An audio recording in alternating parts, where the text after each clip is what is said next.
Sorry, पर मुझे आपकी ये पुलिस वेरीफाइड मेड नहीं चाहिए। क्या बात कर रही हैं ना, ये काम ठीक से नहीं करती हैं क्या? हमको बताइए। इन्हीं से पूछ लीजिए। आखिर आपके थाने की हेड कांस्टेबल जो है,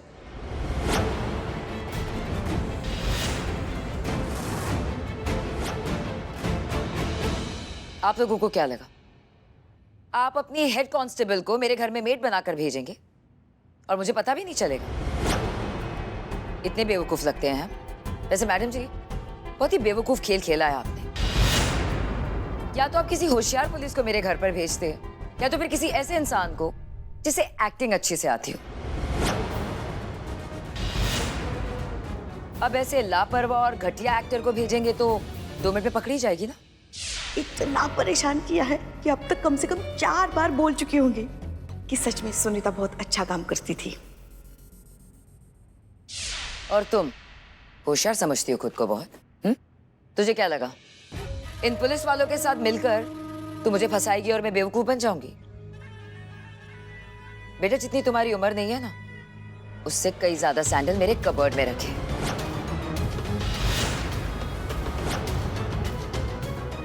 अब तू देख मैं तेरे साथ क्या करती हूँ। ना तुझे कमाने के लायक छोड़ूंगी, ना खाने के। और तुम लोगों को भी नहीं छोड़ूंगी। जिस तरह से तुम लोगों ने नाजायज ढंग से मेरे घर में घुसपैठ करने की कोशिश की है। तुम लोगों को दिन में तारे नहीं दिखाए ना, तो मेरा नाम भी चारुलता नहीं।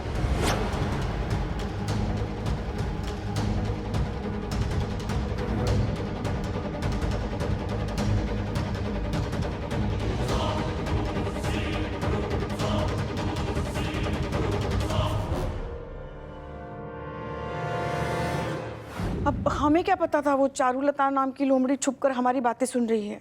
हम तो समझा के भेजा था ना पुष्पा जी आपको कि वहाँ ओवर एक्टिंग नहीं दिखाना है, एकदम कायदे में रहना है। फिर काय फैल गई वहाँ जाके? हाँ, क्या जरूरत था अपना अभिनय का ये प्रचंड सुनामी लाने का? वहाँ पे क्या क्या कह कर आई हैं? वहाँ पे आप कमिश्नर साहब से आपके घर के रिलेशन है? अरे क्या आपको चारुलता क्या एकदम चूरन लगती है क्या कि उसको समझ में नहीं आएगा कि उसके सामने मेड खड़ी है या रेडीमेड खड़ी है? कुछ भी बोलकर आ गई हैं आप वहाँ पे। इस बेचारी, इसकी तो नौकरी भी गई, जो चांस था वो भी नहीं मिलेगा, और ये पैसे भी गए इसके। बहुत बढ़िया काम कर आई हैं आप। तालियां इस बात के लिए, तालियां। अरे भी लौटा रे, मरेगा कहाँ आज? सुनीता, हमें माफ कर दो। हमारी वजह से। नहीं नहीं मैडम, ऐसा क्यों बोल रही हैं आप? आपका तो इरादा मेरी मदद करने का ही था ना। अब बात नहीं बनी तो उसमें क्या कर सकते हैं। और आप सब लोगों ने मेरे लिए इतना सोचा, इतना किया, इतना कम था क्या? अब जिसके साथ नसीब ने इतना बड़ा अन्याय कर दिया हो तो उसे कौन न्याय दिलाएगा मैडम?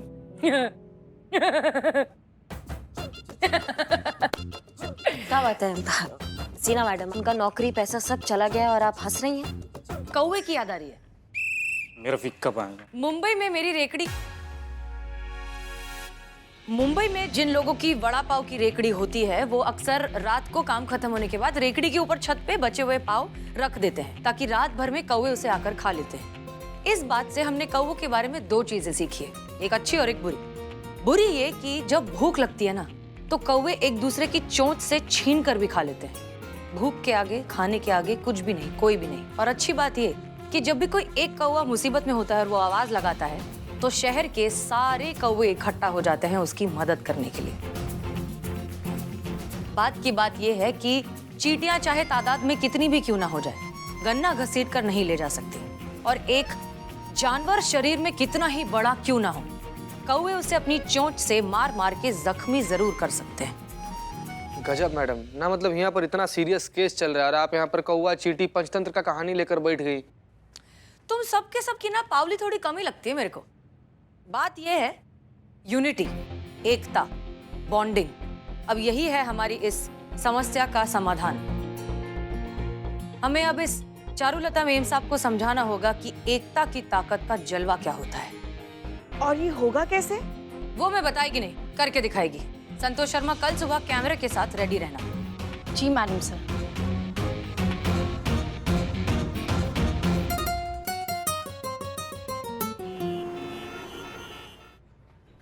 याद रहेगा ना क्या करना है? जी मैडम। ठीक है। दे रही हैं आप? नहीं मैडम, मैं ये नहीं ले सकती। मैं ये सब पैसों के लिए नहीं कर रही हूँ, मैं ये सब सुनीता के लिए कर रही हूँ, जो कि हम में से ही एक है, मेरी बहन जैसी है। और ये सोचकर भी कर रही हूँ, आज सुनीता के साथ हो रहा है, कल मेरे साथ भी हो सकता है। आप शुरू कीजिए। क्या समझते हो अपने आप को? कहाँ की महारानी हो? 2 दिन से काम पर क्यों नहीं आई? मेरी माँ बीमार थी बीबी जी। हा, बड़ी आई माँ बीमार थी। अरे मर तो नहीं गई ना तेरी माँ? आप ऐसा कैसे बोल सकती हैं बीबी जी? अरे ऐसे कैसे क्या बोल सकती है? अरे रोज का यही नाटक होता है इन लोग का। कभी माँ बीमार हो जाती है, कभी बाप बीमार हो जाता है, कभी चाची टपक जाती है, कभी चाचा चल बसता है। अरे पानी का जैसा झूठ बोलते हो तुम लोग। बीबी जी आप ऐसा कैसे बोल सकती हैं? आंखें किसको दिखाती है रे? चिल्लाएगी ये मेरे पे? अब तू चिल्लाएगी मेरे पे? अरे आप ऐसे कैसे हाथ उठा सकती हैं इनके ऊपर? ऐसा उठा के दिखाऊं क्या तेरे पे भी?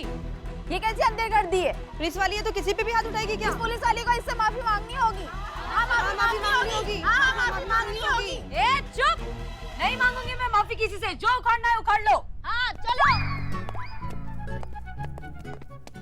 ऐसे कैसे माफी नहीं मांगेगी? इनको माफी मांगनी होगी। हाँ इन्हें माफी मांगनी होगी। हम लोग पुलिस थाने जाएंगे। पुलिस की गुंडागर्दी नहीं चलेगी। नहीं चलेगी, नहीं चलेगी। पुलिस की गुंडागर्दी नहीं चलेगी। आप ऐसा कैसे बोल सकती हैं? अरे तू चिल्लाएगी मेरे पे? आंख दिखाएगी मुझे तेरी तो? अरे आप ऐसे कैसे हाथ उठा सकती हैं इसके ऊपर? इस पुलिस वाली को इससे माफी मांगनी होगी। हाँ माफी मांगनी होगी। क्या करे इस लड़की का? क्या है ये? हमको पहले ही पता था कि कोई ना कोई बवाल करके जरूर आएगी, कोई ना कोई कांड जरूर करेगी। क्या हुआ चटक चांदनी? कौन किया कांड? तुम की कांड और तुम्हारा कांड हम सबने देख लिया है। हमारा ही गलती है जो हमने तुमको बाहर जाने दिया। अच्छा वो पुलिस की गुंडागर्दी नहीं चलेगी, नहीं चलेगी। पुलिस की गुंडागर्दी नहीं चलेगी, नहीं चलेगी। हसीना मलिक माफी मांगो। मैडम हाँ चिकने। अरे का चिकने, बाहर भीड़ आया हुआ है, बवाल मचाया हुआ है वो लोग। हसीना मलिक माफी मांगो। हसीना मलिक मिल गया तुम्हारे कलेजे में ठंडक? एक और नया बवाल खड़ा करके हमारे थाने के लिए। माफी मांगो। हसीना मलिक माफी मांगो। हसीना मलिक हसीना मलिक। 1 मिनट शांति।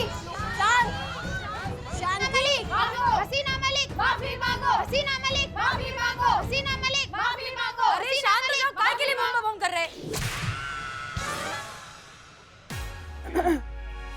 मतलब क्यों शोर मचा रहे हो? आप यही चाहते हैं ना कि हम आप सबसे माफी मांगे, लेकिन उससे पहले हम आप सबसे कुछ पूछना चाहते हैं। अगर हमने माफी नहीं मांगी तो क्या करेंगे आप लोग? पुलिस कमिश्नर तक जाएंगे, मुख्यमंत्री तक जाएंगे। जरूरत पड़ने पर घर घर की बहनों को इकट्ठा करेंगे और देश में आंदोलन करेंगे।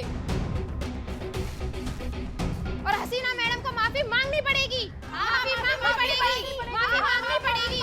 माफी मांगनी पड़ेगी। माफी वाह क्या बात है! आखिरकार आप सबकी नारी शक्ति जाग ही गई। क्या कुछ नहीं करना पड़ा हमें आपके अंदर की इस दुर्गा को जगाने के लिए? जी हाँ, ये छोटा सा नाटक था आप सबको इकट्ठा करने के लिए।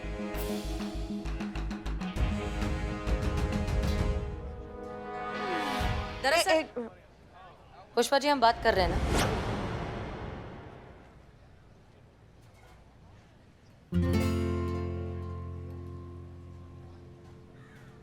दरअसल बात यह है कि आज यहाँ आप सब ने इकट्ठा होकर ये दिखा दिया है कि एकता में कितनी ताकत है। आज आप सब यहाँ खड़े होकर इतने ताकतवर हैं कि एक थाने की एसएचओ को माफी मांगने के लिए आपने मजबूर कर दिया। आप यहाँ चाहें तो प्रशासन हिला सकते हैं। तो क्या आपको नहीं लगता कि आपको सुनीता का साथ देना चाहिए उस लड़ाई में? वो ये लड़ाई अकेले लड़ रही है। क्या आपको नहीं लगता कि सुनीता के साथ जो हुआ कितना गलत है? हमें आप सबको, हम सबको मिलकर उसे ये बताना होगा कि वो अकेली नहीं है। इस लड़ाई में हम सब उसके साथ हैं। उसके साथ जो हुआ वो गलत है, वो अन्याय है और जुल्म के खिलाफ हम सब आवाज उठाएंगे। हमें उसकी चारुलता जैसी मालकिन को ये दिखाना होगा कि वो अपनी मनमानी नहीं कर सकती, कि वो लोगों के साथ ऐसा जुल्म नहीं कर सकती, वो इतनी बदतमीजी नहीं कर सकती। हमें उसे समझाना होगा कि एक साथ मिलकर क्या कुछ नहीं किया जा सकता। हम गलत के खिलाफ आवाज उठाएंगे और हम सुनीता का साथ देंगे इस लड़ाई में। देंगे कि नहीं? देंगे, साथ देंगे, हम उनका साथ देंगे, हम उनका साथ देंगे, हम उनका साथ देंगे, हम उनका साथ देंगे। ये सब एक नाटक था जो हसीना मैडम ने आप सबको इकट्ठा करने के लिए किया था, क्योंकि ये जो भी कर रही हैं हम सबके लिए कर रही हैं, सुनीता को न्याय दिलाने के लिए कर रही हैं और मैंने अपनी मर्जी से खुशी खुशी उनके इस नाटक में उनका साथ दिया। ये थप्पड़ भी बहुत जरूरी था आप सबकी आंखें खोलने के लिए। आज सुनीता है, कल मैं हो सकती हूँ, आप में से कोई भी हो सकता है। हमें ये सब रोकना होगा। क्या आप हसीना मैडम के साथ हैं? हाँ, हम सब उनके साथ हैं। तो जैसा हम कहते हैं कीजिए। सुनीता की मेम साहब को लगता है कि वो अगर सुनीता को अपने घर से निकाल देगी तो किसी और को रख लेगी, किसी पर भी पैसे फेंकेगी और वो उसके घर में काम करने आ जाएगा। और इसी गलतफहमी को हमें दूर करना है। हमें उस मेम साहब को ये समझाना है, ये सिखाना है कि घर में काम करने वाला भी एक इंसान है, इंसान का आत्मसम्मान होता है और आत्मसम्मान बिकाऊ नहीं है। कोई भी चारुलता के घर में काम नहीं करेगा, वो चाहे कितने भी पैसे फेंके, कोई भी उसके लालच में नहीं आएगा। मंजूर? हाँ, हमें मंजूर है। ओके, तो सुनिए अब क्या करना है।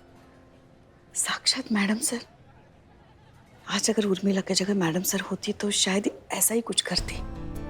हो ना हो, हमें लगता है ये मैडम सर की आत्मा ही है जो हमें उर्मिला बनकर ना बेवकूफ बना रही है। ये सब इसका नहीं, इस वर्दी का कमाल है जो उर्मिला ने पहनी हुई है। इस वर्दी में मैडम सर का खुशबू है और उनकी खुशबू से, उनकी अच्छाई से आज तक कोई नहीं बचा है। इस जैसी अड़ियल और बड़बोली भी नहीं पुष्पा जी।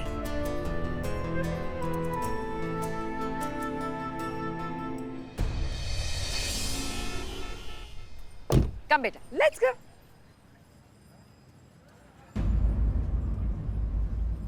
क्या चाहिए तुम लोगों को? हम सब इसी एरिया की मेड है और यहीं आसपास के घरों में काम करती है। हाँ तो ये कि हम सब आपको ये बताने आई हैं कि आपने जो अपनी मेड सुनीता के साथ किया है ना, हम सब ने मिलकर ये तय किया है कि आज के बाद आपके घर में हम में से कोई भी काम नहीं करेगा। तब तक नहीं जब तक आप सुनीता से माफी नहीं मांग लेते। हम माफी मांगेंगे, और वो भी उस चोटी से। जानती भी हो किससे बात कर रही हो तुम? अरे पैसे फेंकेंगे ना, तुम जैसी हजारों मेड हमारे पैरों पर गिरेंगी, समझे? बहुत घमंड है ना आपको अपने पैसों का।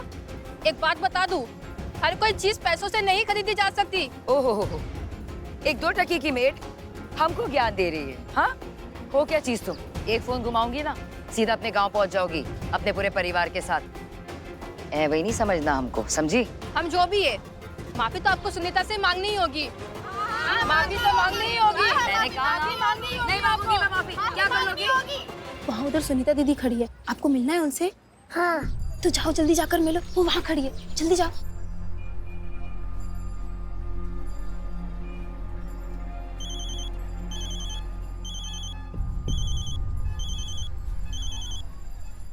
हेलो। हेलो चिकने, सुन, याद है ना क्या करने का है? का चिकने चिकने याद है हमको, बड़ा अच्छा तरीका से याद है क्या करना है। बच्चा है भाई, बिल्कुल 6 मीटर पहले ही टेम्पू को रोक देना है। भूल का कोनो गुंजाइश नहीं, हमको ठीक से याद है। हाँ डार्लिंग, मेरे को मालूम है, इसके लिए तो ये काम मैंने तेरे को ही दिया ना। अब समझा क्या? ठीक।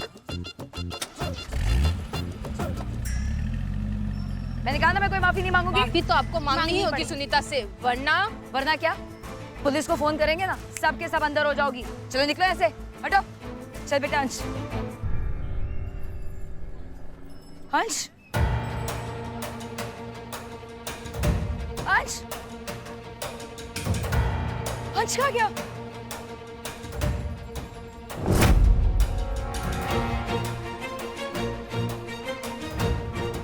अंश, अंश बेटा।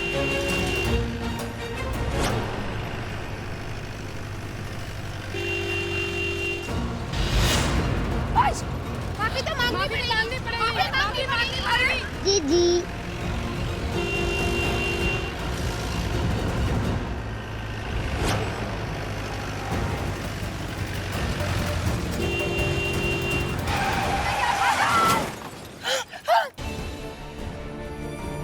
मेरा बच्चा, उठो।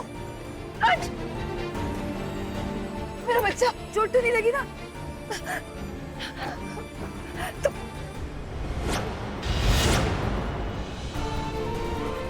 ये खून, तुम्हें चोट लगी है क्या? हाँ, दिखाओ मुझे। तुम मेरे बच्चे का पीछा नहीं छोड़ोगी ना? बंदोबस्त कहीं की, आज एक्सीडेंट हो जाता है इसका। आप ऐसे क्यों बोल रही हैं? इन्होंने आपके बेटे की जान बचाई है। अगर आज ये नहीं बचाती तो आपका बेटा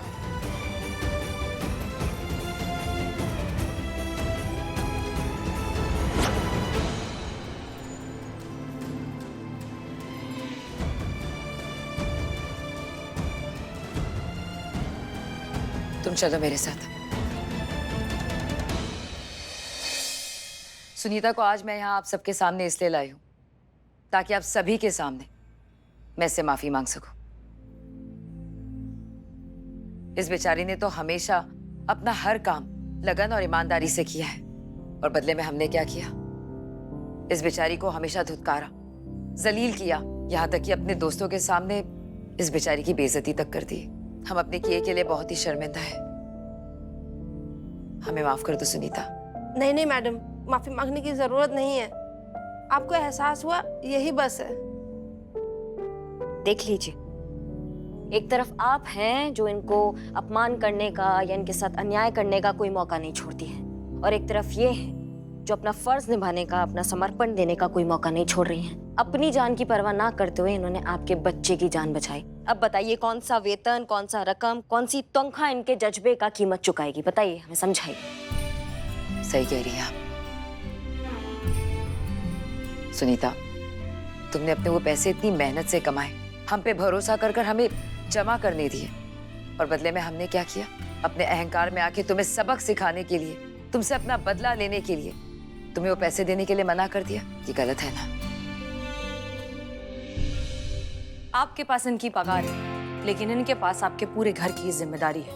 ये आपके पूरे घर को संभालती हैं, आपके परिवार को संभालती हैं, आपके घर के कोने कोने के बारे में जानती हैं जितना शायद आप भी नहीं जानती। तो क्या ये आपके फैमिली मेंबर जितनी इंपॉर्टेंट नहीं हुई? ऑफ कोर्स हुई।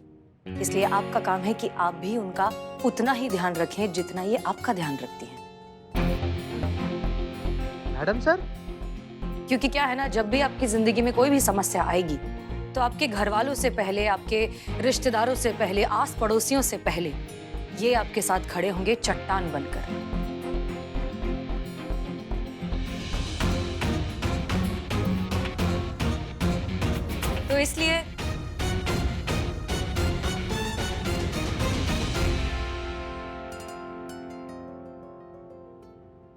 तो इसलिए जितना भी गीला सूखा है सब साफ करने का, गले मिलने का और पंटा सोने का।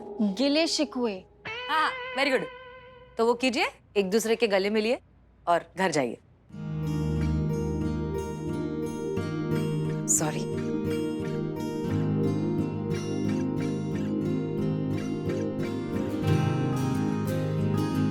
मैं आपसे भी माफी मांगना चाहती हूँ। अनजाने में आपको इतना भला बुरा कह दिया। सॉरी। अरे भला बुरा नहीं, सिर्फ बुरा बुरा ही कहा। मगर वैसे हमें आपसे माफी मांगनी चाहिए क्योंकि हमने भी आपको बहुत परेशान किया ना, उसके लिए सॉरी। आपको सॉरी बोलने की कोई भी जरूरत नहीं है। आपने जो कुछ भी किया अच्छे के लिए किया। देखिए, अगर आप ये सब नहीं करती तो मुझे अपनी गलती का एहसास कैसे होता? वैसे मैं आप सभी का शुक्रिया अदा करना चाहती हूँ, और आप सभी लोगों के लिए ये तो बनता ही है ना।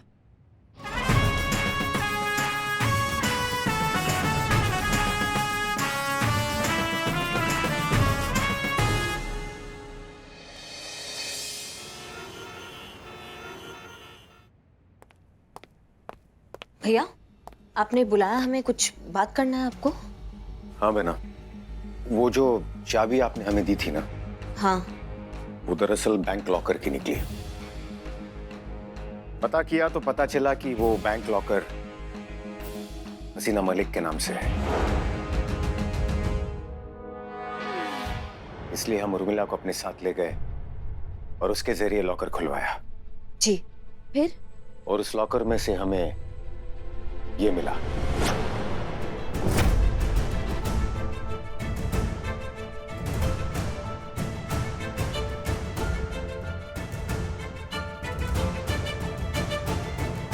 ये हार्ड ड्राइव, ये मिल गया आपको? मिला तो है, लेकिन ये वो नहीं है जिसकी हमें तलाश है। ना मतलब हम कुछ समझे नहीं। आपको कैसे पता कि जिसका हमको तलाश था वो ये नहीं है? क्योंकि हमने इसे चेक किया और ये पूरी खाली है। ऐसा कैसे हो सकता है भैया? अगर ये चाबी मैडम सर के लॉकर का है तो जाहिर सी बात है कि मैडम सर ने ही हमारे पॉकेट में ये चाबी रखी होगी, और ये मैडम सर ने चाबी तभी रखी होगी जब वो हमला हुआ था और ठीक मरने से पहले उन्होंने ये चाबी हमारे पॉकेट में रखी होगी भैया। तो ये हार्ड ड्राइव ये खाली कैसे हो सकती है? ये तो मैडम सर नहीं वहां पे। और भैया, सवाल ये उठता है कि किसकी इतनी पहुंच है? कि वो मैडम सर के लॉकर तक गया, हार्ड ड्राइव का अदला बदली किया?